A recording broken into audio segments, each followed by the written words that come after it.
हे दोस्तों, आज मैं आपको जीडीपी क्या है, इसे कैसे कैलकुलेट करते हैं, जीडीपी कैलकुलेट करने के फ़ायदे क्या है, कैसे जीडीपी को बढ़ाया जा सकता है, इसके बारे में बताऊंगा। अगर आप भी जीडीपी को डिटेल में जानना चाहते हैं तो वीडियो को अंत तक ज़रूर देखिए।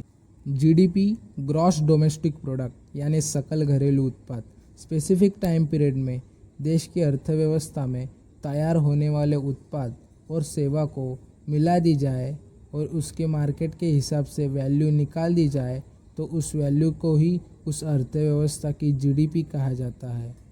जीडीपी एक वैल्यू है जो देश के आर्थिक व्यवस्था के बारे में बताती है। ज़्यादातर जीडीपी एक साल के लिए निकाली जाती है, पर इसे क्वार्टरली यानी 3 महीने के लिए भी निकाला जा सकता है।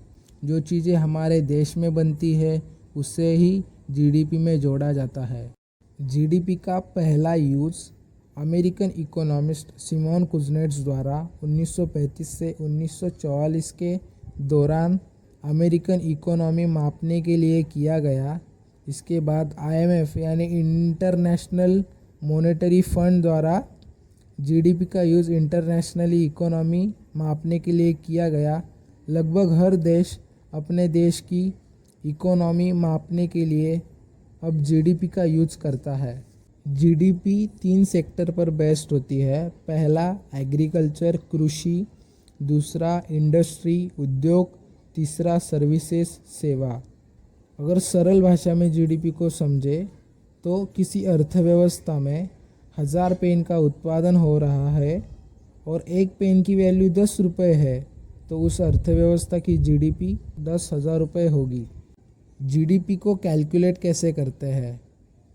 C + G + I + export minus import.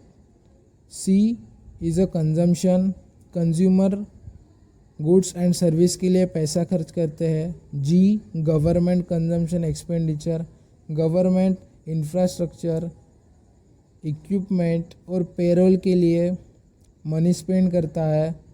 I domestic investment, business activity के लिए मनी स्पेंड्स करते हैं। और X - M यानी एक्सपोर्टेशन की वैल्यू माइनस इंपोर्ट की गई चीज़ों की वैल्यू। अगर इन चारों को जोड़ दिया जाए तो जो वैल्यू होगी उसको जीडीपी कहा जाता है। जीडीपी क्यों कैलकुलेट करते हैं? जीडीपी से अर्थव्यवस्था में आए उतार चढ़ाव, देश की अर्थव्यवस्था की हालत कैसी है इसका पता लगता है। जीडीपी से 2 देशों में तुलना की जा सकती है। जीडीपी से उस देश में रहने वाले लोगों की स्टैंडर्ड ऑफ लिविंग क्या है इसका पता लगता है। जीडीपी को कैसे बढ़ाएं? जीडीपी को बढ़ाने के लिए अपने देश में तैयार होने वाले चीज़ों को ही खरीदें, ना कि अन्य देशों में तैयार होने वाले चीज़ों को खरीदें। दूसरे देशों में एक्सपोर्टेशन जितना बढ़ाया जा सकता है उतना बढ़ाया जाए ताकि हमें प्रॉफिट हो और हमारी जीडीपी में ग्रोथ हो। तो आई होप दोस्तों कि आपको जीडीपी क्या है, इसे कैसे कैलकुलेट करते हैं ये समझ आया होगा। आपको ये वीडियो पसंद आया हो तो चैनल को शेयर करो, सब्सक्राइब करो और लाइक करो। और अगर कोई सजेशन या क्वेश्चन हो तो कमेंट बॉक्स में कमेंट करो। And finally thanks for watching.